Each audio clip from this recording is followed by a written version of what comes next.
गोपालपुर नामक गांव में रघुवीर नाम का एक आदमी रहता था। रघुवीर गांव में दूध बेचने का काम करता था। रघुवीर के पड़ोस में उसका भाई ललित रहता था और वो भी दूध बेचने का काम करता था। पता नहीं पिताजी ने ललित को एक गाय क्यों दे दी। अगर उन्होंने ऐसा ना किया होता तो आज पूरे गांव में सिर्फ मैं ही दूध बेचता। ललित बहुत अच्छा इंसान था, दिल लगाकर काम करता था और अपने परिवार के साथ खुश रहता था। मगर रघुवीर हमेशा अशांत रहता था, सभी का बुरा करने में लगा रहता था। अरे रघुवीर, आ गए दूध देकर? हाँ आ गया, तुम बताओ। हाँ भाई, आज जल्दी काम खत्म कर लिया क्योंकि मुन्ने के स्कूल में बुलाया गया था ना। अच्छा है, अब मैं जाता हूँ, मुझे बाजार से कुछ सामान लेकर आना है। ठीक है भाई। रघुवीर ललित को बिल्कुल भी पसंद नहीं करता था। हमेशा पिताजी ललित का ही पक्ष लेते थे, उसकी बड़ाई करते थे। पता नहीं ऐसा क्या है इसमें, है? मुझे तो कुछ भी खास नहीं लगता। ललित का सुखी और शांत जीवन रघुवीर से देखा नहीं जाता था। रघुवीर घर आता है, तभी उसकी पत्नी चंदा कहती है, आ गए आप? कहाँ घूम रहे हैं सुबह से? तुम काम बताओ ना, तुम्हें क्या मतलब मैं कहीं भी घूमूं? सुनिए जी, ये हर वक्त मुझसे चिड़चिड़ा होकर मत बात किया कीजिए, बता देती हूँ। हाँ, तुम मेरा दिमाग खाना बंद करोगी तभी तो मैं शांत होकर बात करूंगा। छोड़िए जी, आपको समझाकर कोई फायदा नहीं, मैं सीधे मुद्दे की बात करती हूँ। हाँ बोलो, क्या बात है? धीरे धीरे बच्चे बड़े हो रहे हैं, इसीलिए खर्च बढ़ता जा रहा है और आपकी आमदनी उतनी की उतनी ही है। ऐसे घर नहीं चल पाएगा। हाँ तो क्या चाहती हो, मैं क्या करूं? है? इसे गाय के दूध को बेचने से कुछ नहीं होने वाला। आप खेती बाड़ी भी शुरू कर दीजिए, जिससे हमारी आमदनी अच्छी हो। अरे चुप रहो, इस कड़ी धूप में मैं नहीं कर सकता खेती बाड़ी। जरा देखिए तो सही, ललित भैया कितने मेहनती हैं। कभी आप भी उन जैसा बनने की कोशिश क्यों नहीं करते? लो, अब बस तुम्हारे मुंह से ही सुनना बच गया था। तुमने भी कह दिया। एक काम करो, चली जाओ उनके ही पास। ये क्या बोले जा रहे हैं आप? जरा भी समझ नहीं आप में, जो मन में आता है वो बोल देते हैं। मुझे नहीं बात करनी आपसे। चंदा गुस्सा होकर वहां से चली जाती है। पता नहीं ऐसा क्या देख लिया इस चंदा ने ललित में, जो ये भी ललित का गुणगान गाने लगी। कुछ ना कुछ तो सोचना ही पड़ेगा। रघुवीर आमदनी बढ़ाने के बारे में सोचने लगता है। कोई तरीका नहीं मिल रहा जिससे आमदनी बढ़ जाए और मुझे खेत पर काम ना करना पड़े।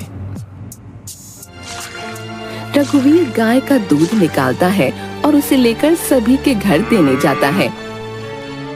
एक काम करता हूँ, जब दूध देने जाऊंगा तब सभी के घर से कुछ ना कुछ चुरा लूंगा। रघुवीर ऐसा ही करता है। जिस भी ग्राहक के घर दूध देने जाता था, सभी के घर कुछ न कुछ चोरी कर लेता था और उन्हें बेच देता था। इस काम से भी कुछ खास पैसे नहीं मिल रहे हैं। इन छोटे मोटे सामानों को बेचकर 100-200 मिल पाते हैं। इसमें क्या होगा? कुछ बड़ा सोचना होगा। सभी को दूध देकर जब रघुवीर घर वापस आ रहा था, तभी उसकी नजर ललित पर पड़ती है। ललित एक ग्राहक को दूध दे रहा था। लीजिए भाई जी, 2 लीटर दूध। लाओ भाई लाओ। वैसे एक बात तो माननी पड़ेगी भाई, हैं? तुम बहुत ही अच्छा दूध देते हो भाई। मेरे घर में सभी लोग तुम्हारे दूध को बहुत पसंद करते हैं भाई। बस मिलावट वाला काम मैं नहीं करता, बाकी तो मेरी गाय है ही अच्छी। समझ लीजिए बस पिताजी का आशीर्वाद है। ठीक है भाई, ठीक है। अब मैं चलता हूँ, कल भी 2 लीटर दूध मेरे लिए रखना, ठीक है? हाँ जी जरूर। ललित साइकिल लेकर आगे बढ़ता है। अरे रघुवीर, तुम भी दूध देकर आ रहे हो क्या? हाँ, अभी थोड़ी देर पहले काम खत्म हुआ है, अब घर जा रहा हूँ। चल मैं भी घर ही जा रहा हूँ। रास्ते भर रघुवीर बहुत खुश था। घर आकर वो सोचता है, वाह, एक तरीका मिल गया जिससे मैं अच्छी कमाई कर पाऊंगा। अगले दिन रघुवीर बहुत जल्दी उठ जाता है, अपनी गाय का दूध निकाल लेता है और ललित के घर में झांक झांक कर देखने लगता है। जैसे ही ललित दूध निकालकर अंदर जाता है, रघुवीर ललित के घर में घुस जाता है और उसकी बर्तन से आधा दूध निकालकर अपने पास रख लेता है और बाकी में पानी मिलाकर वहां से भाग जाता है। ललित अंदर से आता है। चलो दूध देकर आता हूँ। रघुवीर पहले की ही तरह अपने सभी ग्राहकों को दूध दे देता है और साथ ही ललित के पास से चुराया हुआ आधा दूध घूम घूम कर बेच देता है। वाह, क्या दिमाग लगाया मैंने। इस तरीके से तो अभी मेरी अच्छी कमाई होगी। साथ ही आने वाले दिन में ललित के ग्राहक भी कम होंगे और वो भी मेरे पास ही आएंगे। ग्राहक बढ़ जाएंगे तो अभी से भी ज्यादा पैसे आएंगे हैं।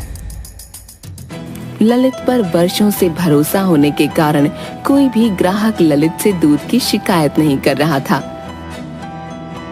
अब तक लोगों ने ललित से दूध की शिकायत करनी क्यों नहीं शुरू की? लगता है मेरी ये योजना काम नहीं आई। अब कुछ और करना होगा। रघुवीर कुछ अलग सोचने लगता है। अब एक ही उपाय है और मैं उसे भी करूंगा। रघुवीर सुबह सुबह ललित के दूध में जहर मिला देता है और भाग जाता है। ललित सभी को दूध देकर आता है